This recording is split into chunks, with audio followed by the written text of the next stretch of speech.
mga ka-EA support, today's video, update ko kayo sa kalagayan at sitwasyon ngayon bago ang final basket namin sa Merkules kay Minato. So ang update, so eto, ayos na naman tayo dito ng pambombet dun sa mga young birds natin na mga ina-out. At the same time, yung mga gagamitin din natin sa padating na race.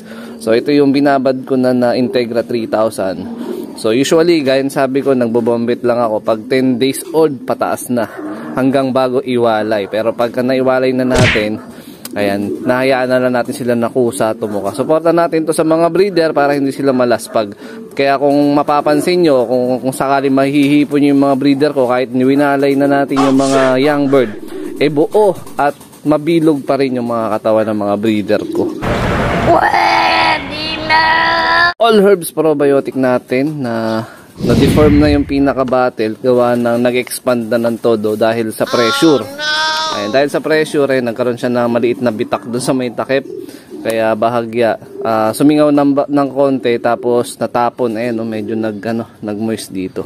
So hinahaluan ko to bahagya ng all herbs probiotic pang bombet, pang suporta dun sa mga young birds natin. So usually nagbo-bombet naman ako 2 times a week or 3 times a week, depende sa sipag ko. Tapos tuwing umaga lang.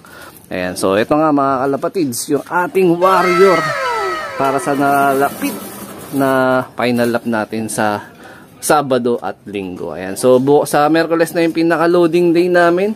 Eto, tingin nyo ba, kondisyon na ba si Minato sa appearance na pinapakita niya? Ayan, so yun nga, mag-gender reveal nga muna tayo. Ano bang kilatis nyo dito mga kalapatids kay Minato? Hen ba siya or kak? Ano ba sa tingin nyo? Ayun, wag ka muna dyan, mabalian ka. Anak ng keting, napakapasaway talaga na ito. Masira na kasi nila yung harang Ayan napwersa na nila. So ito kasi naka-loop lock to, tsaka ito naka-nylon cable tie to. So nasira nila. Baka mamaya siguro ayusin ko na lang. So, nagiging siste tuloy. Nakakalusot sila dyan. Kasi yan yung pang-penetrate ko sana para hindi nga sila puntahan dyan sa may viewing section. Kasi nga minsan nagpaparonda tayo o minsan chinecheck natin sila isa-isa. Ayan yung mga ibon natin. Ito halos patapos na rin ng molting yung African Black Eagle. Full sibling nito yung nandun din sa may breeding section natin nung nakaraan na kulay marmol na i-upload ko ata sa Facebook page yung kulay. Ayan, ito related din to kay Minato. Kung na nagkakamali is chuhin niya to or tita. Ayan. Hindi ko rin parang hen hen, tita siguro. Ayan. So ito nga mga kalapatids, yung iba nating mga warriors, ayan, si Taiwan, tapos yung off-color natin na si Cloud, na panlaro natin either summer nga o baka north. Ayan, tapos si Miss Puyo, ganun din, hindi natin pinapabayaan yung kondisyon ni Miss Puyo kasi nga, kailangan din natin tutukan yung pag-pre-condition sa kanya dahil nga, syempre meron din siyang palapit na, or padating, na matinding race which is yung PHA National MacArthur race yan by March. So pag nagkaroon ng midtos dito sa mga susunod na mga araw, papasabay natin siya ng midtos. Mga gawing Quezon, kalimitan naman yung mga midtos Ayan, sana magkaroon ng midtos sa may kabilang kalap. Ayan, so bumaba na agad si Minato. Ayan, check nyo mga kalapatids, ano ba gender nyo? Anong basa nyo sa gender ni Minato? Hen ba siya or kak? Ayan kondisyon na ba siya? Tapos yung tattoo niya sa may pakpak na dun sa may kabilang side, ayan may may ink pa. Hindi ko lang sure kung mag-i-stamping pa sa last lap. So hanggang ngayon tentative pa rin yung possible na pagbibitawan ng last lap, either Tacloban nga yung pinagpipilian or Javier. So basa ko naman sa possible maging performance niya, kung Tacloban man na magiging bitaw, may chances na makapagpa-daybird.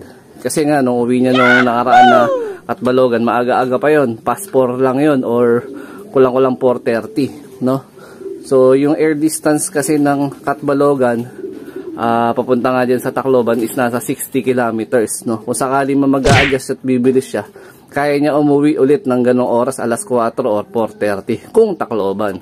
Pero kung sakali naman maging Javier Leyte yung bitaw, maliit ang chance na makapagpa-daybird. Pero kung meron makakapagpa-daybird, matindi talaga yung mga kalapatids na ibon nila.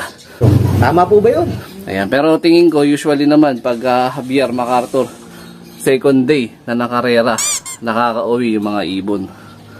A few moments later. Update tayo mga ka-EA. So, ayan, naubos na natin yung mga pambombe. Yung iba na mga young bird, di ko na binidyohan o hindi ko na pinakita sa inyo. So, ito, yung latest na anak o second clutch ng Stop Van Riet cross dun sa Jelly Gelema na galing kay Sir Dennis Palma. Yung first clutch na nilabas nun na nai-out natin, biyak yun. Yung kabilang side, Milky Bar. Yung kabilang side, nag-Blue Bar. So, ito, na mananatili dito sa ating loop at possible na naka-line up sa susunod natin na pang north. Yan, pandagdagdag natin to dun sa pang north. Mukhang Blue Bar siya.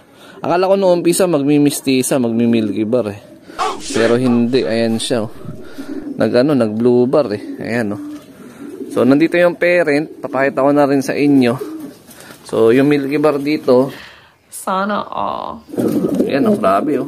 Napakatapang kasi nitong ibon na to eh. Napaka-warpig. Kaya nahirapan din ako na pagparisin tong dalawa na to kasi mas madalas ng mga nakaraan is nabubuli niya nga itong pinapares ko sa kanya. So ito yung Jelly Gelema na direct naman din kay Sir Dennis Palma na may pasok ng Peter 2 which is yun yung mga 7th overall MacArthur na mga lahi na meron si Sir Dennis. Ito baka possible last clutch na nila tong second or baka kumuha pa ako ng isa kasi may nagre-request pa nga ng bloodline nito. So tatapos yung pang third clutch nito, possible backlash na to.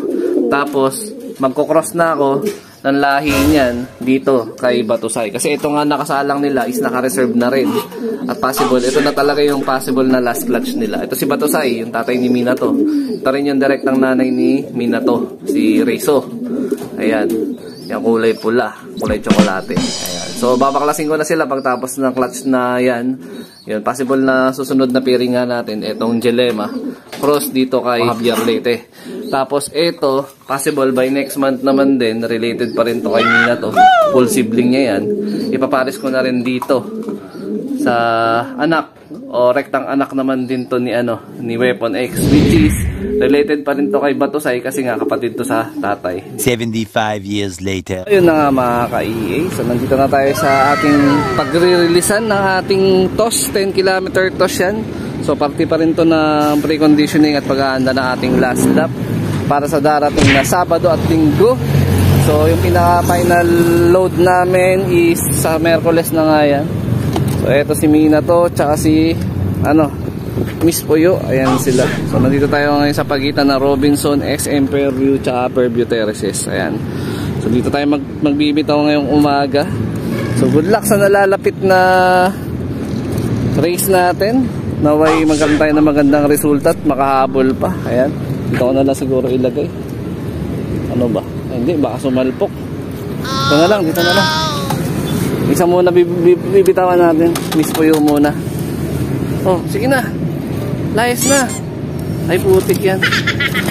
Awit. Miss Puyo. Susunod na natin agad si Mina to. So dito ko natatapusin yung video na to. Ayun. Shoutout sa mga solid supporter natin dyan. Siyempre huwag kalimutan mag-like, comment, and share. At mag-subscribe. So abangan nyo yung last na magiging natin vlog regarding sa day ng natin pagkarga sa Merkules. Buong detalye ng pabaon ibibigay natin etc kay Mina to. I-detalye natin sa sa content na yon. Ayan. So ingat mga lapatids. Keep safe. God bless.